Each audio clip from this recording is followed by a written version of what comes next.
केरवाई sir, professor Kshamendra Kumar Singh sir, professor Farooq Ali sir, UK Mishra sir, Ramashish Purve sir और आज के कार्यकारी कुलपति विजेंद्र यादव सर, प्रशाल में बैठे तमाम सीनेट के सम्मानित सदस्यगण, सिंडिकेट के सम्मानित सदस्यगण, विभिन्न विभागों के विभाग अध्यक्ष, विभिन्न महाविद्यालयों के प्रभारी प्राचार्य और पूर्व प्रभारी प्राचार्यगण, शिक्षकगण और कर्मचारीगण और साथियों,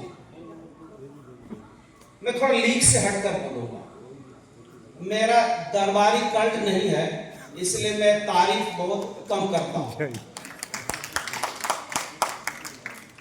सबसे पहले तो मैं उस आदमी को नमन करना चाहूंगा जिसने इस सोच को जन्म दिया कि शैक्षणिक संस्थाएं होनी चाहिए, और उसी सोच का प्रतिफल है कि आज स्कूल से लेकर विश्वविद्यालय तक काम कर रहे हैं।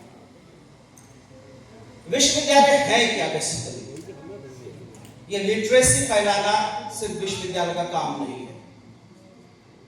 विश्वविद्यालय एक सेंटर होता है नॉलेज को क्रिएट करने का, नॉलेज को डिस्कवर करने का और नॉलेज को डिसेमिनेट करने का। 66 सालों में अगर हम इंट्रोस्पेक्शन करें तो आज हम अपने आप को कहां पाते हैं। और मुझे लगता है कि आज बिहार के विश्वविद्यालय क्रॉस रोड्स पर खड़ा है, चौराहे पे खड़ा है, जहां इसे डायरेक्शन नहीं मिल पा रहा। विश्वविद्यालय का प्रधान कुलपति होता है और कुलपति के कार्यशैली, पर्सनालिटी, इंटीग्रेशन, कमिटमेंट, विजन पर बहुत कुछ डिपेंड करता है।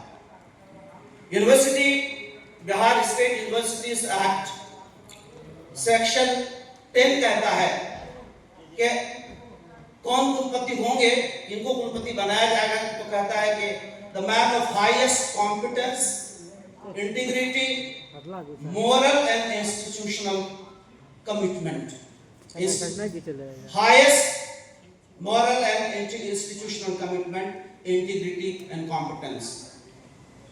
आज आप देखिए कि बिहार के कुलपति कैसे, बिहार के विश्वविद्यालयों में कुलपति कैसे कैसे लोग बनते हैं।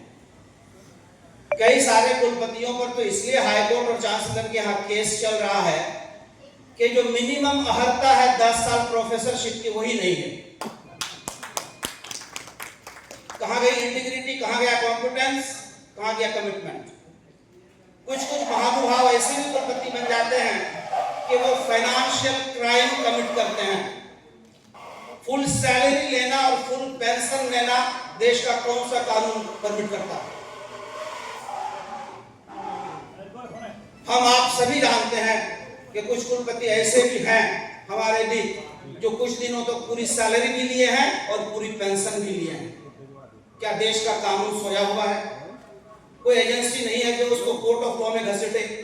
क्या उनको कोई भौतिक नैतिक अधिकार है कुलपति बने रहने का? सवाल इससे भी बड़ा है। तो प्रश्न ये उठता है कि सबसे पहले जो टॉप पोजीशन पर बैठा है जो व्यक्ति, वो मैन ऑफ इंटीग्रिटी हो। कानून में जो शब्द है वो शब्द का हूबहू स्पिरिट में भी पालन हो। ये कैसे होगा? क्या बिहार स्टेट यूनिवर्सिटीज एक्ट को अमेंड करने की जरूरत है, या एक्ट में कोई गड़बड़ी नहीं है, उसके एग्जीक्यूशन में प्रॉब्लम है? हम यूनिवर्सिटीज में क्या कर रहे हैं? हमारे यहाँ पिछले कई सालों से आप देख रहे हैं कि शिक्षकों को वेतन एक तो 3 महीना 4 महीना देर से आता है। वेतन आने के बाद हमको धरना देना पड़ता है वेतन रिलीज करवाने के लिए।